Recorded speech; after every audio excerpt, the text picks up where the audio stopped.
पूर्ण मकर संक्रांत निघून गेली पण साजरी नाही झाली. आता त्या रश्मीच्या इथंही चालू होतं, त्याच्यानं काही सुचलंच नाही. आणि माझी तब्येत काही बरोबर नव्हती. आणि घरातली सुनवाईरीले कपडे नाही, काहीच नाही घेतलं. आणि ह्या इले मंदाले तर काही ध्यान राहतच नाही. कमीत कमी एखादी साडी तर आणून घ्यायला लागत होती बिचारीले. आता तो पिंट्या तर कामावर आहे नाही, त्याची तर नोकरी सुटली. त्याच्याजवळ पैसे राहिले कुठून राहणार आहे? त्याच्याजवळ राहिले असते तर त्यानं घेतलीच असती एखादी साडी राधिकाले. पण चांगलं नाही वाटून राहिलं आता. असं करतो, हे थोडेसे पैसे आहे हे तिला देऊन देतो आणि म्हणून एखादी साडी घेऊन घे म्हणून. पण चांगलं नाही वाटणार माझ्या हातानं. असं करतो, मंदाजवळ देऊन देतो. मंदाले म्हणून देऊन दे म्हणून, राधिकाले म्हणून आणून घेईन मी एखादी साडी. ते बांगड्या गिंगड्या काय काय आणायचं राहते तर बायकाईचं. चांगलं नाही वाटत ना. आता सोनवाईरीले एवढ्या मोठ्या सणाले कपडेही नाही, काहीच नाही. आणि मंदाले म्हणून तुझ्यासाठी घेऊन घे म्हणून एखादी साडी. आता पुरी येते का नाही येत काय माहीत. आता ते सविताची तर सासू बिमार राहते तर तिचं येणं होते का नाही होत. ते पुरगी तर जास्त काही येतच नाही, सणावाराला येत नाही. आणि हे रश्मी काय माहीत आता, हिचं चांगलं झाल्यावर येईल. आता सध्या काय माहीत. आता एवढं मोठं झालं तर तिला म्हटलं ना आता सध्या काही येऊ नको. आता चांगलं गिंगलं होऊन जाईन तर मारण मग चक्कर ते. तर मग तिच्याच पसंतीनंच घेऊन देईन तिला कपडे, तिला जे पाहिजे ते. पण पहिले ह्या मंदाले आवाज देतो म्हणून हे पैसे घे म्हणून, आणि दोघीसाठी मस्त साड्या आणन म्हणून. आणि काय काय पाहिजे तुम्हाला तर तेही आणा म्हणून. मंदा, हो मंदा. काय झालं बाप्पा? कोई नाही ना कोई नाही, निरे ओरडत राहते माझ्या नावानं. काय म्हणते तर काय नाही तर मंदा मंदा मंदा. पोलिसा चैनी पडू देत. काय झालं व? काय म्हणून राहिले? मी थोडीशी कामात होती ना तिकडे. कामात? कोणत्या कामात? तू तर एक कामाला हात नाही लावत घरात. आणि कोणतं काम करून राहिली होती तू एवढ्या अर्जंटमध्ये? हवा काही नाही. आता म्हटलं ते दागिने होते ना घरी, तर म्हटलं त्याला पॉलिश गिलिश देऊन आणतो म्हटलं. थोडेसे पडले आहे ते, तर त्याचा असा कलर उतरल्यासारखा दिसून राहिला. थोडेसे जुने झाले ना आता ते, तर म्हटलं सोन्याचं पॉलिश देऊन येतो. तर तेच काढत होती ना मी. असं. मी काय म्हणतो, हे पैसे घे. पैसे? कायचे होय पैसे? कामाकिमाचे आहे काय का वावरातले होय लावाचे? वावराचे गिवराचे नाही होय, ते सगळं निपटावलं मी. हे म्हटलं तू ये आणि राधिकाचे होय. दोघी जा आणि मस्त साड्या किड्या घेऊन या. आता संक्रांतीला तर काही झालं नाही, त्या रश्मीच्या याच्यातच लागले होते सगळे काही. आणि तुम्हाला काही नवीन कपडे घ्यायसाठी मी पैसे नाही दिले, काही नाही दिलं. हे पैसे घे, अर्धे तिले दे राधिकाले, ते तिच्या आवडीनं आणून घेईन काही आणायचं असेल तर, आणि अर्धे तू घेऊन घे. हो काय? पण राधिकाला काय देता? तिला काय कपडे गिपडे आहे नाही काय? आता तर किती मोठे होते लग्नाचे, ते घालतेस कुठं? 2-3 साड्या आहेत त्यावर तर त्याच घालते ते. तसेच कपडे पडले आहे ना तिच्या अलमारीत. आणि त्यानं काय आणलंच नसेल का पिंट्यानं तिच्यासाठी साडी? दाखवत नाही ते. आणली असन साडी, ठेवली असन. आता रश्मीचं असं झालं तर म्हणून तिनं काढली नसन. म्हणतात त्यानं कुठून आणली असेल साडी? त्याच्याजवळ का पैसे होते काय? एक तो नोकरीवरून सुटून गेला, पैसे नेणं पाणी नाही त्याच्याजवळ. कुठून आणून तीन मग तो बायकोले साडी? विचार तर करत जाय. कुठं बोलतं निरी मॅटासारखी. घे पैसे घे, अर्धे तिले देजो आठवणीनं. आणि अर्धे तू ठेवजो. हे जास्तीच्या गोष्टी काही करू नको.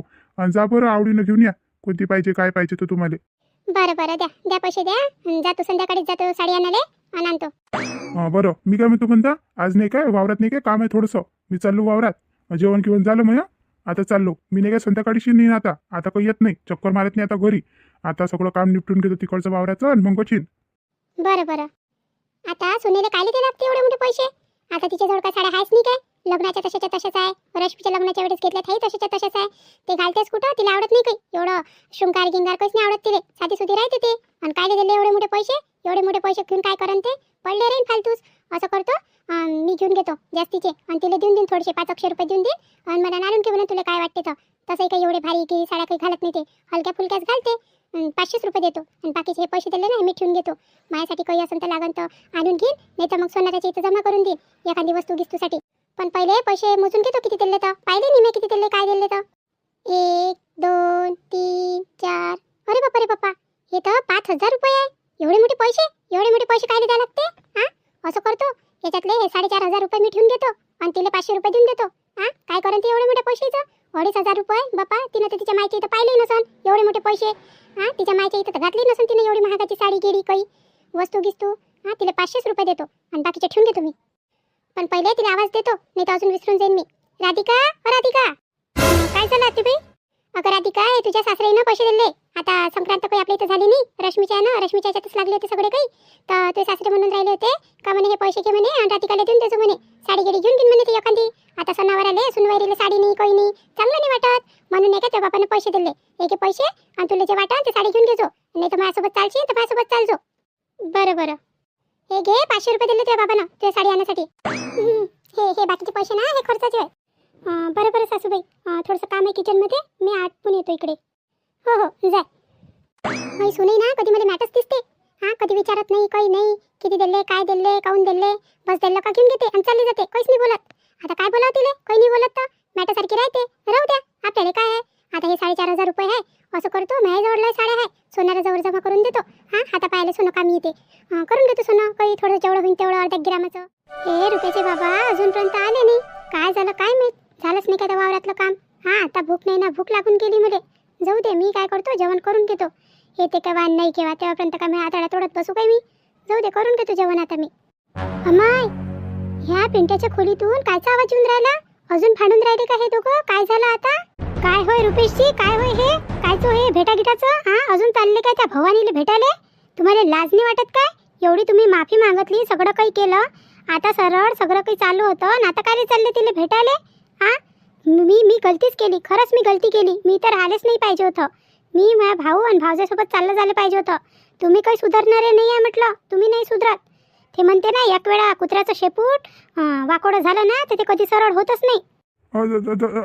रश्मी मी गोष्ट तर आहे. अव कायची गोष्ट ऐकू तुमची, मी सगळं कानानं ऐकलं ना. हा संध्याकाळी चालले ना तिला भेटायला तुम्ही, कोणती ते पूजा आणि ढुजा होतं. हा तुम्हाला बायको चांगली नाही वाटून राहिली आहे ना, बायको नाही आहे वाटते पसंतीची तुमची, तेच पसंत होती तर तिलाच करा लागत होतं. मग कायले माझं आयुष्य बर्बाद केलं, माझं जीवन बर्बाद केलं तुम्ही. हा आता तिच्या नादी लागून राहिले, तिचंही लग्न झालं आहे म्हणते, तुमचंही झालं. हा थोई तिचा नवरा सोडते आणि तुम्ही तुमची बायको सोडा आणि करा काय करायचं आहे तर. हा पण आमच्या जिंदगाने अशा बर्बाद नका करू, बर्बाद करायले. अहो रश्मी मी गोष्ट तर आहे, काय झालं काय नाही का बस तू बडबड करत राहतं. एक तर मी लय मोठ्या संकटात सापडलो आहे म्हटलं. संकटात, कोणत्या संकटात सापडले, आणि सापडले असं तर स्वतःचेच करी नाही म्हटलं, जे तुम्ही भोगतून राहिले. कायले करा लागत होते, दोन्ही तबल्यावर हात ठेवता, मग एखादा तबला सुटणारच आहे. हा हे असे धंदे कायले केले तुम्ही, आता भुगता. मग काय भुगतून राहिले तर काय झालं एवढं घाबरायले. अहो रश्मी मी गोष्ट तर ऐक तू. लय ऐकलं तुमच्या गोष्टी, पहिले मला एवढं सांगा तुम्ही का तुम्ही तिला भेटायला कायले चालले तुम्ही. एवढं काही झाल्यावरही तुम्ही कोण भेटून राहिले त्या पोरीले. अहो रश्मी जेव्हापासून दादा आणि वहिनी आले होते ना घरी, तेव्हापासून मी तिच्यासोबत भेटलोय नाही आणि बोललोय नाही आणि तिला फोनही नाही केला. आणि तिनं मला दुसऱ्या नंबरनं फोन केला होता म्हणून मी उचलला. असं काय खोटे बोलता, काय खोटे बोलता तुम्ही, देवाले तोंड दाखवा लागते ना. हा थोडं तर खरं बोलत जा. अहो रश्मी तुझी शपथ, खरं बोलून राहिलो मी, खरं बोलून राहिलो. कायले केलता तिनं फोन आणि कायले उचलला होता तुम्ही. अहो रश्मी नवीन नंबर दिसला तर उचलून घेतला मी, आणि ते मला धमकी देऊन राहिली होती म्हणून मी एवढा घाबरलो. धमकी, कायची धमकी. अहो रश्मी तिनं मला धमकी दिली, जर मी तिला भेटायला नाही गेलो ना तर ते म्हणे माझ्या नावाचा रिपोर्ट देऊन देईन म्हणे पोलीस स्टेशनमध्ये. रिपोर्ट, कायचा रिपोर्ट. अहो रश्मी मी जे काही तिच्यासोबत बोललो, तिला फोन लावले, तिनं सगळं सांभाळून ठेवलं. आणि आता ते म्हणते का माझ्यासोबत लग्न कर म्हणते, नाही तर मला भेटायला येईन म्हणते तू म्हणते, नाही तर मी तुझ्या सगळं काही दाखवून देईन म्हणते पोलीस येईल आणि तुझ्या नावानं रिपोर्ट देऊन देईन म्हणते का तू माझ्या जीवनासोबत खेळ खेळून राहिला म्हणून. काय काय बोलून राहिले तुम्ही, ते अशी कशी करू शकते. ते प्रेम करते ना तुमच्यासोबत, आणि असं कसं प्रेम होय. हा का ज्याच्यासोबत आपण प्रेम करतो त्याच्याच नावाचा रिपोर्ट देणं हे काही बरोबर नाही आहे. हा ते पोरगी काही मला चांगली नाही वाटून राहिली. हा जास्तीचे कामं करून ठेवले तुम्ही, आता भुगताले. काय झालं बरं रश्मी, काय झालं रे रुपया. हा कायचा आवाज होय, कायची बडबड करून राहिले, किती वेळचे दोघे जण काय भांडून राहिले. हो सासूबाई विचारा तुमच्या पोराले कसे करीने करून ठेवले तर. हा काय नाटकं सुरू केले येईन, नाटकं सुरू करायले यायचे नाटकं काही थांबूनच नाही राहिले. विचारा येईल काय झालं काय नाही तर. हा तुम्हीच विचारा आता मायाकून तर काही हे होत नाही, सहन होतच नाही त्याच्या कोणत्याही गोष्टी, आणि मला तर त्याच्यावर विश्वासही नाही आहे कोणत्या गोष्टीचा. तुम्हीच विचारा आता त्याला. काय विचारू मी, काय केलं त्यानं. अहो सासूबाई अजून त्या पोरीसोबत बोलून राहिले होते, कोणती पूजा आणि तुझा होतं तिच्यासोबत बोलून राहिले होते ते तिथं झोपून. काय होय रुपये हे. हा काय ऐकून राहिली मी, अजून चालू केले का ते धंदे. तुला एवढं त्या बाबांना मारलं, सगळं काही केलं, तू एवढी इज्जतीचा पान उतारा झाला तरी तुला लाज नाही आहे का रे काही. अहो आई मी ऐकतो खरी आई. काय ऐकतं म्हणून राहिला, तुला काय सारख्या सुद्धा ना तुझ्या जीवन जगाचं नाही आहे का. तुझ्या बाबांना पहिलेच सांगून दिलं, जर म्हणे त्या पोरीचा विचार यानं मनात आणला म्हणे तर तुला म्हटलं घराच्या हिश्श्यात काहीच नाही भेटन, काहीच नाही, प्रॉपर्टी ते काहीच नाही भेटन, एवढा विचार कर तू. मग तुला स्वतःच सांभाळायला लागून तुझ्या सगळं काही, तेव्हा त्या पोरीचा विचार कर, डोक्यात आण तिचा विचार, आणि तरी तू तिला सोडून नाही राहिला, एवढं काही सांगू नाही. माय बहीण माझी गोष्ट कोणी ऐकायलाच तयार नाही आहे. मी काय म्हणून राहिलो तर हे तर ऐकून घ्या पहिले, का आपलीच लावता तुम्ही. मी नाही बोललो ना तिच्यासोबत, 4 दिवस झाले मी तिच्यासोबत बोललोय नाही ना, भेटलोय नाही ना, काही नाही. आणि आता तिनं नवीन नंबरवरून फोन केला होता आणि मला म्हणे का तुम्हाला भेटायला ये म्हणे, नाही भेटायला आली म्हणे तर मी तुझ्या वाऱ्यात म्हणे पोलीस स्टेशनमध्ये रिपोर्ट देतो म्हणे. रिपोर्ट, कायचा रिपोर्ट, काय केलं ते असं का रिपोर्ट देऊन देईन म्हणून ते.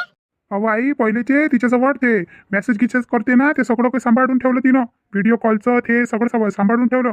आणि आता ते धोकाधाडीचं केस लावून म्हणते माझ्यावर म्हणते. धोकाधाडीचा केस लावायला. आणि सांगा आता काय करू मी?